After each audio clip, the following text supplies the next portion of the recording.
বাথরুমের কাজও almost complete. কেমন লাগছে টালিটা জানিও। এখানে চলে এসেছি আবার রান্নাঘরে। সয়াবিনটাকে একটু সেদ্ধ করে নিয়ে জলটাকে চিপে নিয়ে একটু ফ্যানের হাওয়ায় শুকাতে দিয়েছি যাতে জলটা ভালো করে টানে। আর এখানে চলছে সবজি কাটা। ভালো করে ধুয়ে নিতে হবে, সবজিগুলো ধুয়ে নিয়ে গ্রেট করতে হবে। আর একটা জিনিস দেখো, ফ্যানের হাওয়ায় শুকিয়ে নিয়ে এইভাবে মিক্সিতে ঘোরালেই না এরকমভাবে সুন্দরভাবে সয়াবিনটা গ্রেট হয়ে যায়। আর ওইদিকে সবজি কাটাগুলোও হয়ে গেছে। নিয়েছি গাজর, ক্যাপসিকাম আর টমেটোটা গ্রেট হচ্ছিল না, তাই একটু পেঁয়াজ দিয়েই গ্রেট করেছি। একটু পেঁয়াজ গ্রেট করেছি আর এই দিকে হচ্ছে আদা আর রসুন একসাথে গ্রেট করে নিয়ে সমস্ত সবজিটা এবার সয়াবিনের মধ্যে দিয়ে দেব। আরও সবজি চাইলে তোমরা এর মধ্যে অ্যাড করতে পারো। এবার দেব একটু বেসন, ঘরোয়া মশলা শুধু জিরে গুঁড়ো, ধনে গুঁড়ো আর ওর সাথে কাঁচা লঙ্কা।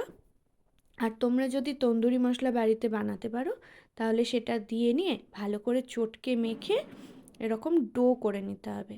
দেখেছো সুন্দর একটা ডো তৈরি হচ্ছে। এবার তোমরা তোমাদের পছন্দ মতো সেভ করতে পারো। আমি 2 রকম প্রসেস দেখাবো। একটা হচ্ছে বিনা তেলে, বিনা তেল না একদম সামান্য তেল, আর একটা হচ্ছে ডিপ ফ্রাই। আমি কিন্তু তাওয়াতে একদম তেল দিইনি। এখন এইটা সুন্দরভাবে বিনা তেলে সেঁকা হবে। আর এইদিকে দেখো একদম পাতলা করে আমি ময়দার একটা গোলা বানিয়ে নিয়েছি। আর এটা ভেজিটেবল চপ যেরকম একটা আকার বানাই না, সেই রকমভাবে আকারটা বানিয়ে নিয়েছি। একদম পাতলা হয়েছে, দেখেছো গোলাটা কতটা পাতলা। এবার এইটাকে আমরা ডিপ ফ্রাই করব। আমি দুটো আগে কড়াইয়ে চাপিয়ে দিয়েছি।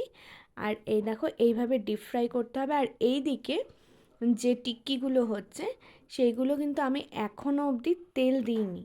দেখো সুন্দর করে গ্যাসটাকে সিমে দিয়ে সেঁকতে হবে। হালকা ব্রাউন কালার হয়েছে।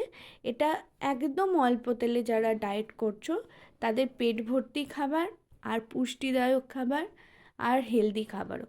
আর এটা একটু আনহেলদি কিন্তু টেস্টিও বটে। এবার আমার শাশুড়ি মা তো তেলে ভাজা পছন্দ করেন, সেই জন্য তাকে আমি ডিপ ফ্রাই করে দিলাম।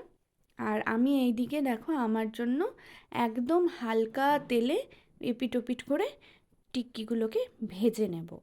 একদম গ্যাসটাকে সিমে রাখবে, নইলে পরে কিন্তু কাঁচা থেকে যাবে। কারণ সয়াবিনটা কিন্তু কাঁচাই আমরা একটু হালকা সেদ্ধ করে নিয়ে ওটাকে গ্রেট করেছিলাম। সুতরাং এটা কিন্তু গ্যাস কমিয়ে দিয়ে ভালো করে সেঁকতে হবে। তাড়াহুড়ো করলে কিন্তু জিনিসটা কাঁচা থেকে যাবে। মামনিকে দিয়ে আসি। আর আমাদেরও এইদিকে রেডি হয়ে গেছে। এইটা হচ্ছে তেলে ভাজারটা, কারণ কর্তাবাবুর ইচ্ছে হয়েছে এটা খাবে আর আমি খাবো এইটা।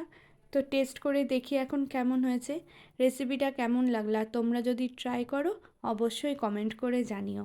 তাহলে আজকের মতো আসি। সবাই ভালো থেকো, সুস্থ থেকো, শান্তিতে থেকো আর সবাই সাবধানে থেকো। টাটা।